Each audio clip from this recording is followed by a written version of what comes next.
अस्सलाम वालेकुम जी फ्रेंड्स। आज का जो हमारा टॉपिक है वो है टाइम वेरिंग इलेक्ट्रिक फील्ड। हम लोगों ने प्लाज्मा फिजिक्स की सीरीज़ को स्टार्ट किया हुआ है, तो इस सीरीज़ में हम इन टॉपिक्स पर पिछली वीडियो में बात कर चुके हैं।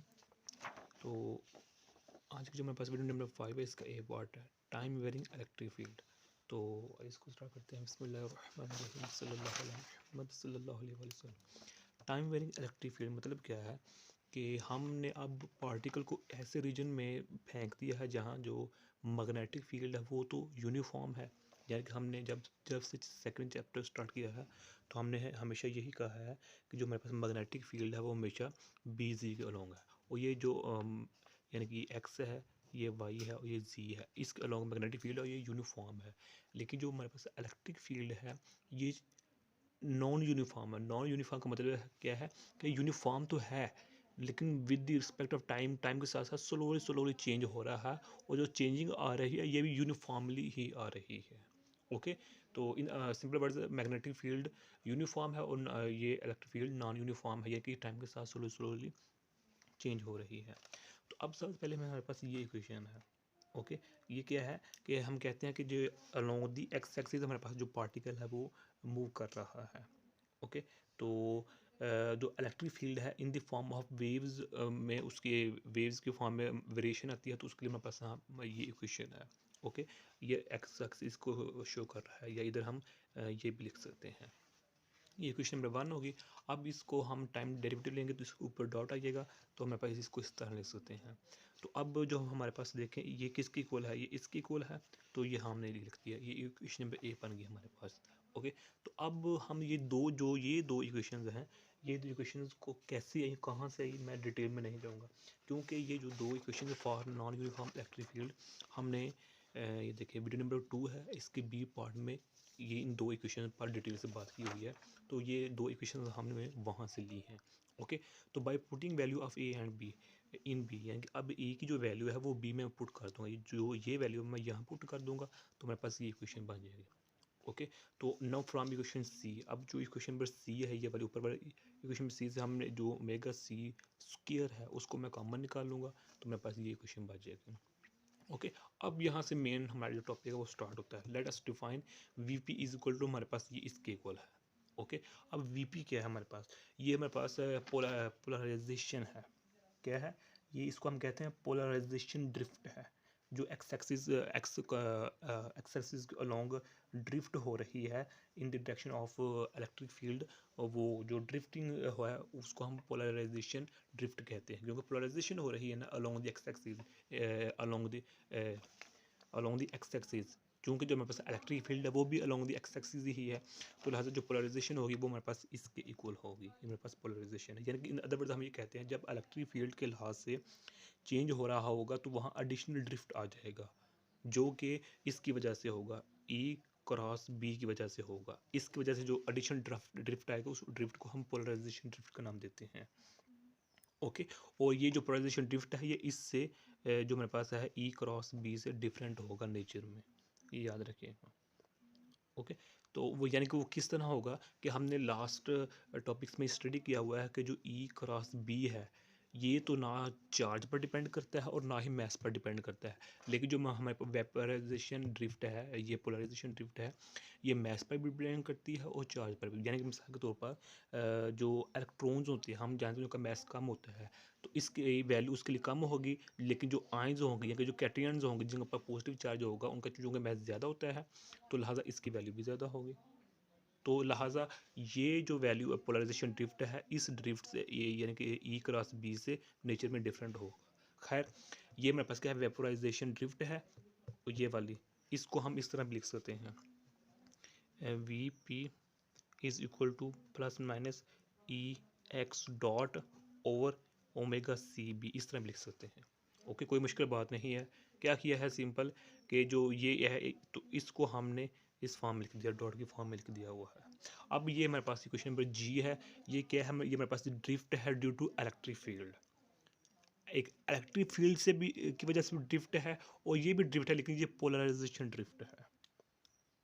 ओके हो गया। तो अब नेक्स्ट हमारे पास क्या है, जो हमारे पास दो इक्वेशन डी और ई है वो हमारे पास क्या बन जाएंगी, इक्वेशन नंबर डी ये और ई हमारे पास ये है। ओके, तो अब ये इक्वेशंस हमारे पास ये इस तरह बन जाएंगे। ओके, यानी कि सिंपल क्या किया है, जो वैल्यूज़ है हम वो पुट कर दी हैं। ये वैल्यू किसकी इक्वल है, इसके इक्वल है, और ये वैल्यू किसकी इक्वल है, इसके इक्वल है। तो ये सिंपल हमने वैल्यूज़ पुट किया, तो इसको हम इक्वेशन नंबर 2 इक्वेशन नंबर 3 का नाम देते हैं। अब हम इस दोनों इक्वेशन का सोल्यूशन देखेंगे। जो सोल्यूशन हम प्रोसेस इसके लिए करेंगे ना एक्स के लिहाज से, वही सेम प्रोसेस हम वाई के लिए करेंगे, लेकिन वो वाई के लिए आप खुद करेंगे, हम सिर्फ एक्स के लिए देखते हैं। सेम प्रोसेस होगा, बस फर्क क्या होगा, जहाँ जहाँ एक्स होगा हम वहाँ वाई लगा देंगे। अब सोल्यूशन ऑफ इक्वेशन नंबर 2 क्या होगा, वो हमारे पास ये है। ये जो सोल्यूशन है वो मैंने डायरेक्ट लिख दिया हुआ है। अगर डायरेक्ट लिख दें तो बेहतर है, वरना इसकी डेरिवेशन यानी कि देखें ना क्या है, डबल डेरिवेटिव है। तो D square D T square over V X negative V P is equal to D square D T square. तो हमारे पास क्या होगा, V X D square over D T square V P, इस तरह होगा। यानी कि इसको हम ओपन कर देंगे, तो जब इसको हम ओपन करके लिखेंगे तो हमारे पास क्या होगा, D square over D T square V X negative, ये जीरो हो जाएगा।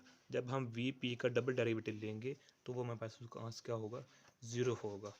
तो अब इसको हम मज़ीद आगे लेकर चलते हैं। तो ये डबल डेरिवेटिव तो हमारे पास वी एक्स डबल डॉट ऊपर आ जाएगा। ओके, एंड डेट में अब जो हमारे पास इक्वेशन नंबर 2 है, तो इक्वेशन नंबर 2 है ये वाली। ओके, ये मेरे पास यहाँ का यहाँ आ जाएगा वैसे के वैसे, ये वी एक्स डबल स्क्वायर है हमारे पास। ओके, तो इस यहाँ से हम इसकी वी एक्स की वैल्यू, ये वाली वैल्यू यहाँ पुट कर देंगे इसकी जगह, यानी कि D square over D T square V X negative V P is equal to, इसकी वैल्यू ये है, तो ये वैल्यू हम इधर पुट कर देंगे, negative omega C square V X negative V P, ये मेरे पास होगा। ओके, तो अब यहाँ से क्या करेंगे कि ये नेगेटिव इधर आ जाएगा, ये वहाँ वैसे का वैसे ही है, तो इधर आकर पॉजिटिव हो जाएगा, तो इज इक्वल टू जीरो। तो खैर इसको फिर हम मज़ीद डेरिवेट करेंगे तो हमारे पास क्या आ जाएगा, ये इन शॉर्ट हम कह देते हैं, तो हमारे पास ये आंसर आ जाएगा, ये वाला। ओके, तो हम यहाँ से वी एक्स की वी पी इधर ले जाते हैं तो ये प्लस हो जाता है। अब इसका हम टाइम डेरिवेटिव लेंगे, टाइम डेरिवेटिव लिया तो हमारे पास ये आंसर आ जाएगा। सिंपल है, कोई मुश्किल बात नहीं है। ओके, तो ये टाइम डेरिवेटिव लिया, तो फिर इसका हम टाइम डेरिवेटिव लेंगे। ये सिंगल है, ये डबल डॉट है, दो दफ़ा टाइम डेरिवेटिव लेंगे। ओके, तो ये हमारे पास इक्वेशन नंबर 6 बन जाएगा। अब जो हमारे पास इक्वेशन नंबर एफ है, ओके, तो वहाँ से जो इक्वेशन नंबर हमारे पास ये वाली एफ है, इस इक्वेशन से हम क्या करेंगे कि इसका टाइम डेरिवेटिव लेंगे, एक टाइम डेरिवेटिव लिया तो हमारे पास क्या हो जाएगा, ये आ जाएगा। सिंपल है, कोई मुश्किल बात नहीं है इसमें। तो अब ये आंसर आ गया, इसका हम अगेन टाइम, जिस तरह हमने इसका डबल डेरिवेटिव लिया ना, इसी तरह इसका हम सिंगल डेरिवेटिव आ गया। अब इसका हम डबल डेरिवेटिव लेंगे तो हमारे पास ये होगा। ओके, उसका आंसर ये आ जाएगा। अब जो इसकी वैल्यू है वो हम इक्वेशन नंबर 6 में पुट कर देंगे। अब इक्वेशन नंबर 6 ये है, तो ये वी डबल पी डॉट है, इसलिए हमने डबल डॉट लिया ना, डबल डॉट की वैल्यू निकाल ली है, यानी कि डबल डेरिवेटिव लिया है, क्योंकि हमने यहाँ पुट करना चाहते हैं। तो अब इसकी वैल्यू को हम यहाँ पुट करेंगे, तो इक्वेशन नंबर 6 में पुट करेंगे, हमारे पास ये बन जाएगी। ओके, तो ये V x double dot is equal to negative omega C square V perpendicular exponential है negative omega square V P आ जाएगा। अब putting the value of equation number 4 के हम जो हमारे पास इक्वेशन नंबर 4 क्या है, ये है। अब ये हमारे पास इक्वेशन नंबर 4 जी, ये है। तो अब ये किसकी इक्वल है, ये है। इसकी वैल्यू को, इसकी इक्वल है तो इसकी वैल्यू को हम इधर पुट कर देंगे, ये वाली यहाँ पुट कर देंगे, तो हमारे पास ये आ जाएगा। यहाँ से यहाँ हम ये कर सकते हैं, ओपन किया तो हमारे पास फिर यहाँ से हम ये लिख सकते हैं। ये हमारे पास सोल्यूशन आया है, जो हमारे पास फाइनल फॉर्म है ना वी एक्स की इक्वेशन नंबर 2 की, वो हमारे पास ये आ जाएगी। तो बिल्कुल यही सेम प्रोसेस हम इक्वेशन नंबर 3 के लिए करेंगे। ये हमने एक्सरसाइज के लिए किया है, अब हम वी वाई के लिए भी कर सकते हैं। ओके, तो अब जहाँ क्या होगा, सिर्फ जहाँ वी वाई क्लिक करेंगे तो हमारे पास double dot is equal to negative omega C square V Y plus omega C square negative omega square V E. Okay, ये मेरे पास इक्वेशन नंबर 3 का आंसर आ जाएगा, इस तरह आ जाएगा ये वाला। ओके, तो अब यहाँ 2-3 बातें देखें कि अगर हमारे पास यहाँ, इसको मैं इक्वेशन नंबर 8 का नाम दे देता हूँ। ओके, तो अगर मेरे पास जो ओमेगा की वैल्यू है वो बहुत लेस है ओमेगा स्क्वायर से। ओमेगा स्क्वायर से वैल्यू बहुत कम है, तब जाकर जो हमारे पास है वी एक्स और वी वाई की वैल्यू सेम होगी, अदरवाइज इन दोनों की वैल्यू डिफरेंट रहेगी। कंडीशन ये है कि जब ओमेगा की वैल्यू बहुत लेस होगी ओमेगा सी स्क्वायर से, तब ये दोनों इक्वेशन की जो वैल्यू होगी वो सेम होगी, अदरवाइज जो वैल्यू है वो सेम नहीं रहेगी। अब ये देखो हमारे पास इक्वेशन है। ओके, हमने क्या किया है कि ओमेगा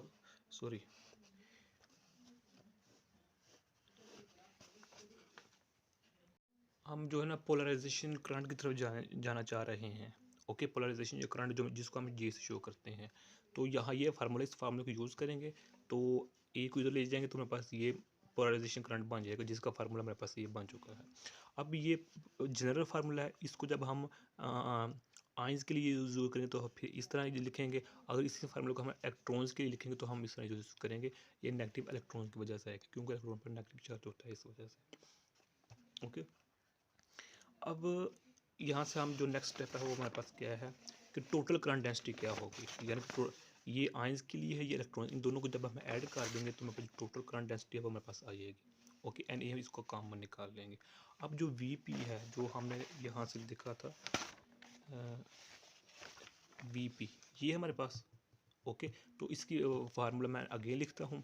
तो यहाँ हमने क्या किया है कि जो वी सी बी है ये वाला वी सी बी को वैल्यू को ओपन करेंगे, जो हमारे पास हम जानते हैं ना ओमेगा सी किसकी इक्वल है, omega C is equal to Q B over M है।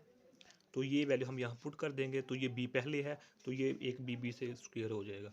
तो अब क्या होगा, एम ऊपर चला जाएगा तो हमारे पास से ये एम ऊपर चला जाएगा। ओके, तो हमारे पास ये बन जाएगा, ये वाले एम ऊपर चला जाएगा। अब चलो इसको हम ऊपर ले जाते हैं, इधर ये एम है, ये एम फॉर आयंस के लिए है यानी कि कैटरिन्स के लिए है, और ये किसके लिए, यही सेम फार्मूला किसके लिए है, इलेक्ट्रॉन्स के लिए, लेकिन यहाँ नेगेटिव डाल देंगे, बस यही फ़र्क होगा। सेम प्रोसेस है, सेम फार्मूला लेकिन नेगेटिव आ जाएगा। यहाँ आई आई होगा, ये आयंस कैटरिन होगा पॉजिटिव होगा, इलेक्ट्रॉन का तो नेगेटिव होगा। अब इनको क्या करेंगे हम, क्योंकि हम टोटल कंटेस्ट निकालनी है तो हम ये कर देंगे, दोनों को ऐड कर देंगे।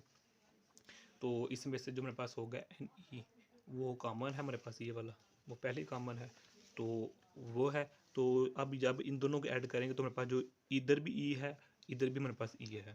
ओके, यानी कि जो मेरे पास क्यू है इसको हम ई लिख सकते हैं ना, तो ई को हम बाहर कॉमन निकाल देंगे, ये तो ये ई बाहर कॉमन आ जाएगा, तो ये ई से कैंसिल हो जाएगा, तो मेरे पास बाकी ये बच जाएगा। ओके, तो अब जो हमारे पास ये है, क्योंकि हम जानते हैं जो कैटियंस का मैस यानी कि जो पॉजिटिव चार्ज का मैस होता है वो बहुत लार्ज होता है इलेक्ट्रॉन के मैस से, तो लिहाजा इलेक्ट्रॉन के मैस को हम स्मॉल एम से और पॉजिटिव चार्ज के मैस को हम कैपिटल एम से शो करेंगे। ओके, तो अब हम कह देते हैं कि जो मेरे पास ये है सॉरी ये इसको हम रो से शो कर देते हैं, तो जो मेरे पास टोटल पोलराइजेशन करंट होगा वो इसके इक्वल होगा।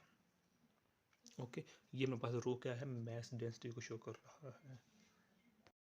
तो यही आज का हमारा इतना सा टॉपिक था। अब इसका अगर हम बात करें कि रिज़ल्ट क्या हमें शो करता है, जो हमने पूरा टॉपिक स्टडी किया है उसमें यही है कि जब ये पार्टिकल है, ओके, इस पार्टिकल को सपोज करें मेरे पास पॉजिटिव चार्ज है, ये है, इसको हमने किसके अंदर रखा हुआ, मैग्नेटिक फील्ड के, और मैग्नेटिक फील्ड क्या है, इनटू द पेज है, तो उसके अंदर हाँ ये है। तो जब हम सडनली बाहर से इस पर इलेक्ट्रिक फील्ड अप्लाई करते हैं एक्स एक्सिस के लॉन्ग, एक्स है वाई है, तो ये जिस तरह मैंने स्टार्टिंग में कहा था, इलेक्ट्रिक फील्ड अप्लाई करते हैं तो जो ये चार्ज ये पोलराइज्ड हो जाए, यानी कि पोलराइजेशन ड्रिफ्ट आ जाता है ना इसमें, जिस तरह मैंने स्टार्टिंग में कहा था।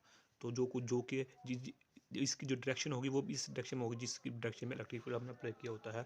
तो फिर यानी कि एज अ रिजल्ट में मैं शार्ट ये बता देता हूँ कि जो चार्ज होगा ये ड्रिफ्ट करना स्टार्ट कर देगा और डाउनवर्ड आना स्टार्ट हो जाएगा। ओके, ये हमारे टॉपिक का रिजल्ट हमें ये बताता है। तो यही आज का हमारा टॉपिक था। तो नेक्स्ट वीडियो में हम जो टाइम वेरिंग मैग्नेटिक फील्ड होगा उस पर बात करने की कोशिश करेंगे। तब तक के लिए अल्लाह हाफिज़।